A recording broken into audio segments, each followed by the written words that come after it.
Stop scrolling. Everything you know about the Minions is a lie. There's a dark body horror secret behind their goggles, a hidden Pixar crossover nobody talks about, and a timeline so broken it breaks the whole franchise. 10 secrets. And number 5 will genuinely disturb you. Drop a Minion emoji if you love this franchise, hit subscribe, and let's ruin your childhood a little. Let's go.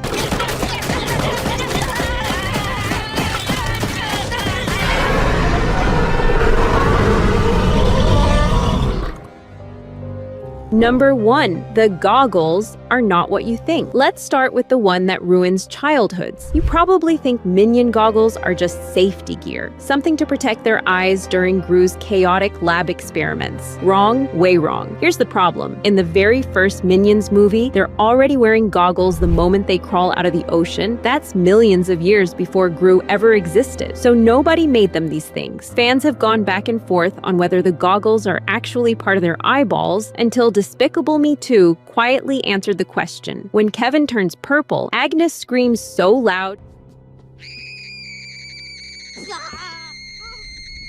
she cracks his goggles. If the goggles were biological, that shouldn't even be possible. So they built the goggles themselves, long before serving anyone. And here's the part that'll haunt you. When a Minion's goggles get ripped off, their eyeball doesn't just sit there, it pops out and flops around. The goggles aren't for style. They're not for safety. They're the only thing physically keeping a Minion's eye in its socket. Take them off and the eye falls out. That's the real reason they never come off, ever. Number 2, GRU's age makes no mathematical sense. Now let's talk about a plot hole so big the writers apparently just hoped nobody would notice. Canon says Gru was born in 1960. Fine, in Minions. The Rise of Gru, he flat out says he's 11 years old. Also fine, until you clock what movie is playing at the cinema he's sitting in. Jaws. Jaws hit theaters in 1975. Do the math with me. Born in 1960, watching Jaws in 1975, that makes Gru 15 years old, not 11.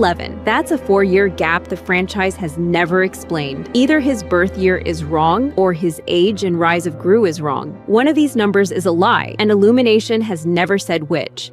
Number 3, the Minions are older than humanity itself. Here's where it gets genuinely wild. The Minions didn't start as sidekicks. They evolved literally as single-celled organisms over millions of years, with one biological drive hardwired into them: serve the most evil being alive. Problem was, there weren't any humans yet, so they served the biggest, nastiest thing they could find: ocean predators. Once they grew legs, they attached themselves to a T-Rex and accidentally got him killed. Then it was a caveman, dead, then a pharaoh in ancient Egypt, dead, then Dracula himself, also dead.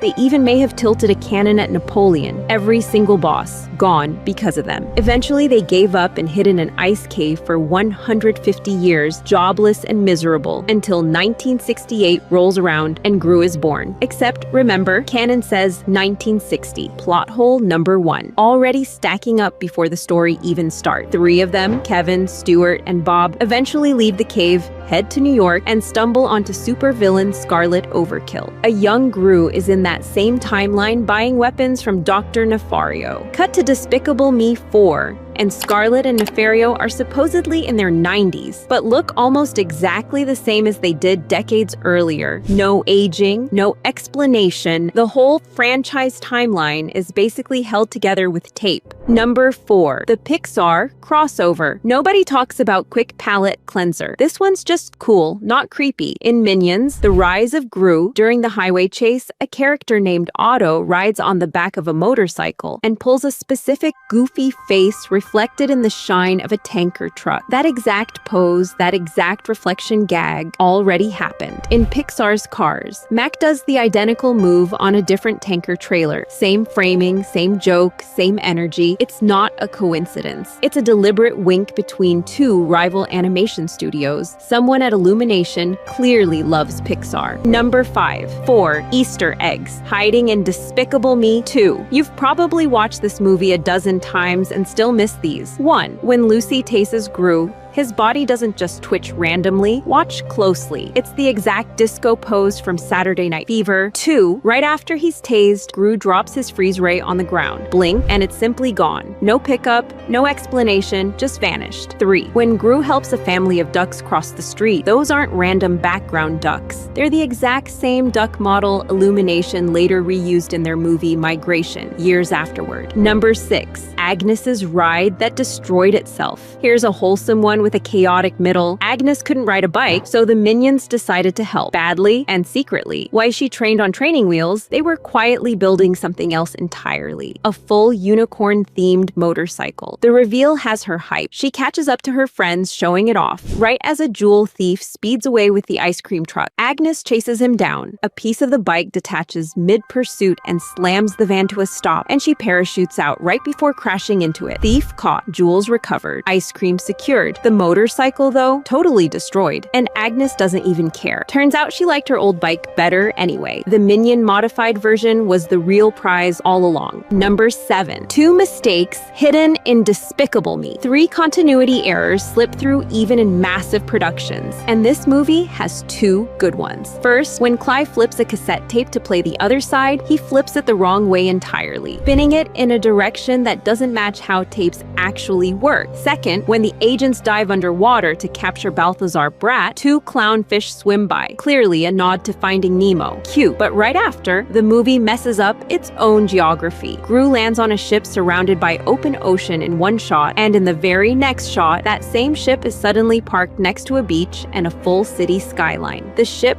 basically teleports. Number 8. 3 hidden details in the original Minions movie. 1. When the Minions emerge from a manhole and men are seen walking across the cover while holding it down, that's a direct visual reference to the Beatles' iconic Abbey Road album cover. 2. In the treasure room, Stewart is drawn to one particular guitar. It's modeled directly after the legendary guitar Jimi Hendrix played, signature and all, visible if you pause at the right frame. Number 9. Agnes's ponytail. The theory that Rex everyone fans have noticed something small but oddly consistent. Agnes's ponytail never changes. Different outfits, different countries, different adventures, even while she sleeps, that ponytail stays exactly the same. That detail sparked a theory that's honestly kind of devastating. What if it's not a style choice at all? What if her mother styled her hair that exact way before Agnes ended up in the orphanage, and she's kept it untouched ever since, as the last physical piece of a person she lost, not a hairstyle, a memory she refuses to let go of. Number 10. 2 Minions, 1 endless rivalry. And to close it out, the purest chaos in the entire franchise. 2 Minions, Jerry and Phil, are bored out of their minds in a secret bomb lab. It starts small. Jerry tosses a paper ball into a trash can. Phil one-ups him from further away. Within minutes, they've escalated to a hidden boxing ring, which turns into thumb wrestling, which turns into full-on slap fighting. Then Phil straps a fire extinguisher to a chair and blasts across the lab. So, which one actually got you? The goggles that keep their eyes from falling out, or the timeline that proves this whole franchise doesn't add up? Drop your pick in the comments, hit like if you want the next breakdown, and subscribe, because we are nowhere near done digging through this universe.